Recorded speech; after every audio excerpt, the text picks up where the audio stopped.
સપનાની અંદર પથારી બનાવી. એક પડખે અગ્નિ પ્રગટાવ્યો, એક પડખે પોતાની બાય ઉરાવી, ને વચ્ચે પૂછવું તો એક હાથ અર્ચરી ઉપર ને એક હાથ અગ્નિ ઉપર. આવું કરી અને પછી કીધું આવવા જો. સુખદેવ આવ્યા, આવીને અહીંયા ઉભા જતું. એનો મને વિચાર આવ્યો કે આ તો માયામાં મસ્ત છે.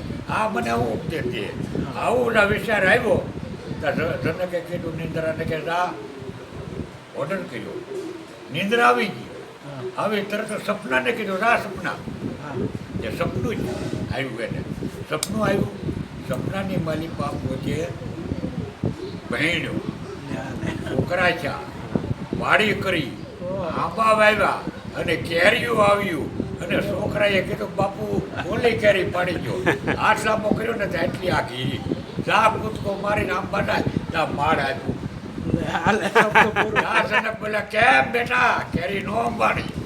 ઓહો, આ તો સપના અવસ્થા જાણે, જાગ્રતમાં જાણે તો બરોબર છે, પણ આ તો આપણને તને સપનું આવતા મને ખબર પડે તું શું કરી જોઈએ. આ બધી આવી કળા છે. પછી સુખદેવને કે ભાઈ આ બધું એક ઈશ્વરના ભજન સિવાય બધું વિચારતું છે, બધું જાણવા જેવું છે, કરવા જેવું નથી. કરવાનું તો એક જ છે. અને આપણે જે કહીએ ને સત્સંગ અને સમાગમ એકાત્મીના થાય. આ બધી વાર્તાલાપો કહેવાય. હરેક વાર્તાલાપ એકાદ જ હોય. બે માણસની એકાદ હોય ત્યારે સમાગમ થાય, અને શીશ કરવું એકાદમાં હોય ત્યારે સત્સંગ થાય. નર કરલે સત્સંગ તો તેના જલમ સફળ વધારે એમ. અને આ તો બધું છે ને, આ બધું નેથી કઈ વેદ પોકારે. વેદે હું કીધું કે અમને ખબર ના. નેથી કઈ વેદ પોકારે તો કાને પદ્ધતિ શું બતાવે. આ નિર્ગુણ બ્રહ્મના ભેદ તો કોઈ ઘરે તો નેલા જાણે, બાકી ભટક મરરાવે. કહીએ કે આ જગતમાં ભટકી વયા જા, કોઈને તળિયું આ જાય. તારે સંતોએ કીધું કે આ દિલ દરિયા મેં ડૂબકી દેના મોતી લેના ગોતી, તીરે ઉભેલા ડૂબે તમાશા મય પીડા છે મરજીવા. દેખ્યા હોય તો કઈ બતાવો, મોતી કેસા રંગા. એટલે જોયા તો કે આ તો બતાવ્યું ક્યાં રંગા છે. ના ખાતરી થાય. અને આ બધું છે ને વાહ કરવાનું છે. બાકી કાંઈ છે નહીં. ઠીક છે આ તો બધું. અને વાત કોઈ હમો પ્રશ્ન આડાવડો બોલવા હોય તો આગળ વાત હાલી જાય. એ બધા વાત આગળ હાલે.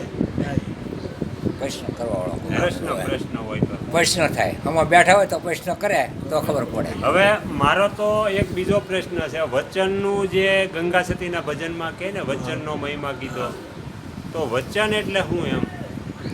વચન એટલે એ જ મહત્વનું છે. એ વચન એક ના મેન મૂકેલી છે એ ન કહેવાય.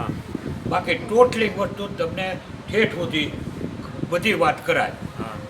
વચન કયો કે ભજન કયો કે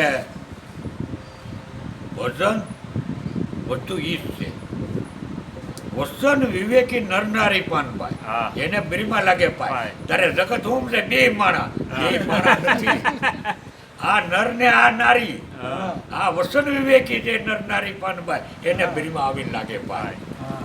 વસન જાણ્યું એને સર્વે જાણ્યું, એને કરવું પડે નહીં કાંઈ. અને ગંગા સતી કહે પાનભાઈ ને એને કરવું હોય એમ થાય. જે નારી ચાલતી હોય ઊભો થઈને આમ એ પગ પેલો ધરે તો જે કાર્ય ધાર્યું હોય થાય. હા, એને કરવું એમ થાય. અને એને કાંઈ કરવું પડતું નથી ભાઈ. વચન વસ્તુ એવી. પણ વચનનો ઘણાને મેં પ્રશ્ન કર્યો તો આમ સ્પષ્ટતાથી કોઈને જ બતાવતું કે વચન કોને કહેવું એમ. પણ નો ક્યાંય વળા આયેલા. એ તો મેં પહેલી વાત કરી. વચન અને સમરણ બે મોદા છે. સમરણ કહેવાય, વચન ન કહેવાય. વચન કયો કે વચન કયો.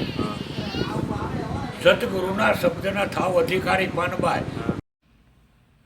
આગળના વિડીયો જોવા માટે આ ચેનલને આ રીતે સબસ્ક્રાઈબ કરો અને આવનારા વિડીયોનું નોટિફિકેશન મળી રહે તે માટે બેલ આઇકન પણ દબાવો.